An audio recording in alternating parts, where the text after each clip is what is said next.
Okay, let me tell you why I'm going a little crazy with the issue of starting up and oil pressure on this bike. The bike has already had everything done: adjustment, valves, ultrasonic carburetor cleaning, carburetor synchronization, new spark plugs, everything is impeccable. But what problems do I have? It starts very badly when cold, and then when the revs are on, the revs don't hold well at 1000 revolutions per minute. They drop a little at 800, and when it drops below 1000 revolutions per minute, the oil pressure sensor on the bike flickers a little. The moment you increase the revs, it doesn't flicker. Apart from that, I'm going to measure the oil pressure, just out of curiosity. It seems clear that it doesn't have an oil pressure problem.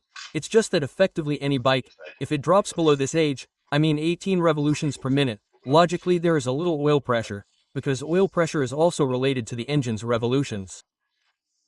So, the bulb that measures the oil pressure is also calibrated according to the revolutions. What the workshop manual says is that it has to give between 2 and 3 bars at 4000 revolutions. It doesn't say anything about the performance, or how much pressure it has to give at idle. What it does say is that the idle speed of this bike has to be at 1250 revolutions. Of course, anything that is, by 1000 revolutions, it makes sense that it ignites. Therefore, in principle it is not an oil pressure problem. The bike is running smoothly, it runs well, I have measured the engine compression, it is perfect. I have done the cylinder leak test, everything is perfect. So after giving it a lot of thought, I thought that this cold start and what it was doing to me could be a problem with the level of the cylinders.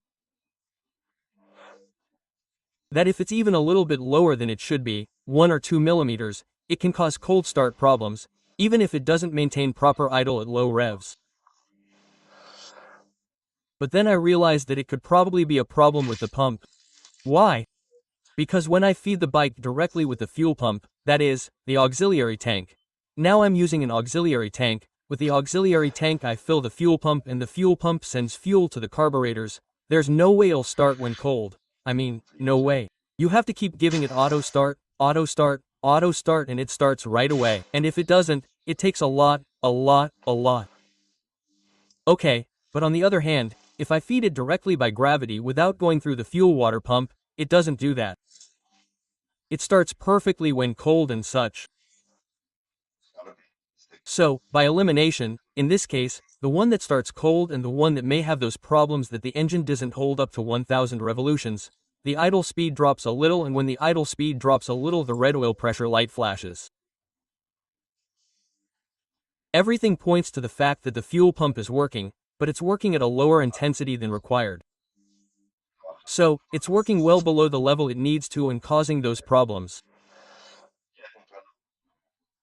I've already bought an alternative pump, more modern, better and such, but what I'm going to do is the following. I'm going to measure the pressure of this fuel pump, which should give me approximately between 0.2 and 0.3 bars. I'm going to measure the pressure of the new pump, although it's not exactly the same specifications, but anyway, for comparison. And then I'm also going to measure the flow rate of the new and the old one, above all, to have reference values for the old one. If the old one doesn't give me 0.2 bars pressure and doesn't fill me with 250 centimeters cylindrical fuel while I feed it with an external source for 10 seconds, it means that the old fuel pump is not working properly. And if it does give me those parameters, or if I put in the new fuel pump and I still have the same symptoms, we can rule out that the fuel pump is a problem and we would have to move on to other things. I once measured the level of the tanks and I think I remember off the top of my head that it was very good, almost certainly. But anyway, I'm going to do the fuel pump thing now, and depending on the results I get with the fuel pump, we'll continue making progress in the diagnosis.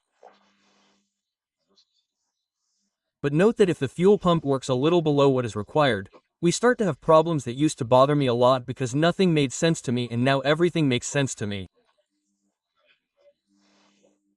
Yes, it's also true that I've been thinking about it quite a bit with the AI, with the paid GPT chat, and the truth is that they work very well to reason these things out, and he agrees with me on all this reasoning, and it seems obvious, but let's see.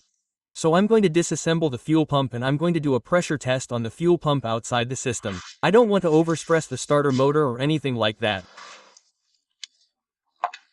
Remember that the fuel pump goes here, and this is the fuel pump connector, and this is the connector for the system that supplies the fuel. Red has 2 pins, red positive, black negative. There's nothing else. So come on, I'm going to take it out. Well, friends, we've already made a pretty important discovery. This is the original fuel pump. I measured it with this fuel pressure gauge. I'll leave a link in the video description to check it. And what did it give me? It told me that the pressure was adequate, which would be around 5 psi, which is between 0.2 and 0.3 bars. That's the perfect one. But then it wouldn't hold the pressure, that is, the pressure would rise immediately after it would fall, it wouldn't hold the pressure. And that could be the origin of the whole problem.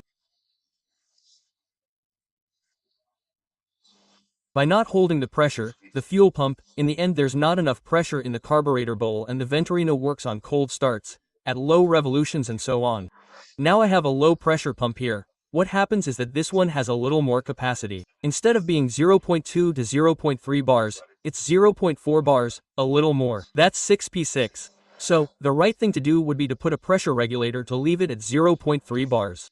But anyway, so that we can see the difference, I did the same measurement and look, I did it a while ago and there it stays at its 6p6. It gives exactly 6p6, 50.4 bars or so more or less approximately, and it maintains the pressure. Do you see? It doesn't go down. So, now I'm going to start the bike with this fuel pump, and I'll see if it starts now. Even if it has a little pressure, the problem I could have with having a little more pressure than necessary is that the points won't hold it well and it overflows a little. If it overflows a little, well, no, this pump wouldn't work, and I think it could work perfectly. In fact, I have a pump from other bikes for this bike and there's no problem, but the issue is in the diagnosis, in having it. Of course, I've gone crazy with everything, with the level of the tanks, with I don't know how many, and in the end it's not that the pump wasn't giving pressure. Of course, I could see that the pump was working, it's just that it doesn't maintain the pressure, it doesn't have a return, and you only realize that by the symptoms, but for that you have to be a very good mechanic and a lot of experience to deduce that from the symptoms.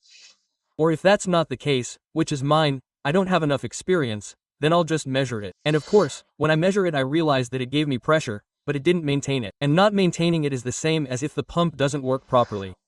But, before selling the bare skin, before killing it, I'm going to put this fuel pump, I'm going to start it and, if it starts cold, it keeps the idle speed fine and the oil pressure doesn't blink anymore.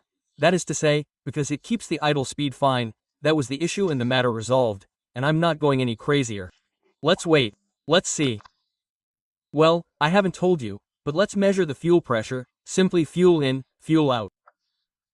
The T so that it measures the pressure, and here I've put a little cap, you see, a little screw, a little cap to have the pressure well measured. Okay, that's the story. Come on, now I'm going to put it on the bike.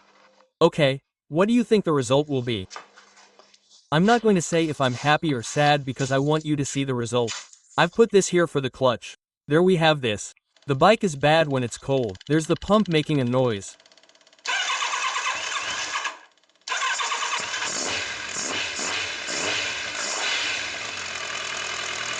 Well, there it is. It starts.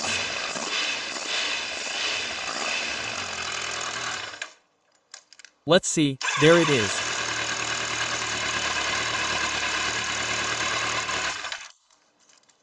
Okay, at first touch without anything.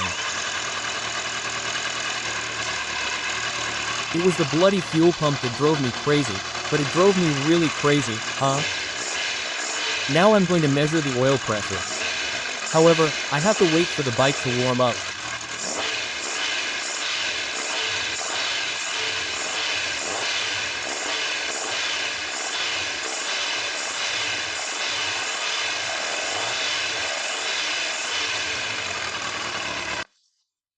Okay, once we've seen that with this pump the problem was with the fuel pump, I've already got an original fuel pump in good condition. And look at the difference. Look how it comes out. Okay, it's just for testing purposes. Let's start the bike. Let's start the bike for a second and watch how the fuel comes out. Do you see how it comes out all the time? I mean, this one has brutal force. Nothing to do with the other one. Let's now measure the pressure of the new pump and see if it holds the pressure for how long or if it doesn't. Okay, let's see if I can record it while I start it up with both hands.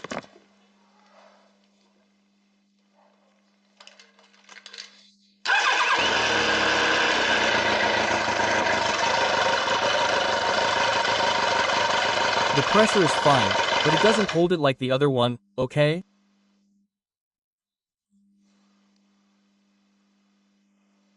Well, I'm going to try connecting the pump now and see how it responds, okay? Because this one doesn't hold the pressure exactly the same as the other one. Look, let's start the bike.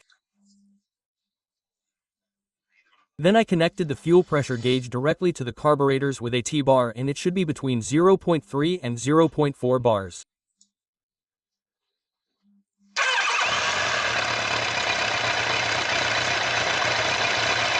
Okay, so very good.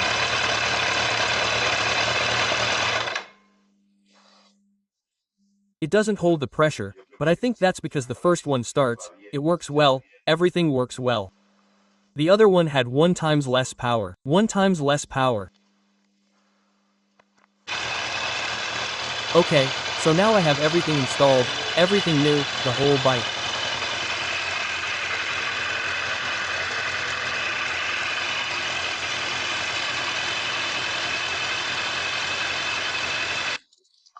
Look, now I have the fuel pump, okay? New. Now I have a new fuel pump and we're going to replace it. That's it. What I'm going to do now is check the pressures and so on with this new fuel pump. That's the story. No, this pump is new and I want to see what happens, how much it has to retain and how much it doesn't have to retain. Okay, at the moment it's new and I've already put fuel in through an auxiliary tank, and here you can see, it's not overflowing, but the fuel is there. If I do it like this, the fuel does come out, so it doesn't retain it all here, okay? I don't know if it's the way it's supposed to be or not, but that's what this one does, which is new. Let's start it and see what it does when starting. Well, look, I've tried this new pump that's arrived, which is more similar to the Ohm, and the other one that's much more modern, and it works 1,000 times better with the modern one. It has a return, it starts much better in the cold, it works much better, so I want to leave it with the modern movement and the response. It starts on the first try, the cold start. This pump is much better. Okay, ready. Well, I'll leave it like that. It's perfectly placed here on this screw with a CNEM block for vibrations. It's new fuel filter, and we have a fuel pump that's not only new, but with much more modern technology, okay?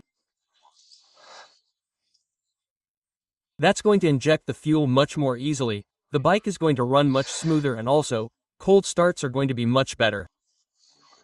We won't have to wait for the pulses and such, it's going to work great. So I recommend that you make this adaptation or this change or this modernization of the older pump. These are pumps with 90s technology, and these are already more modern technology. It's for low pressure, logically, because this is not an injection, it's a carburetor.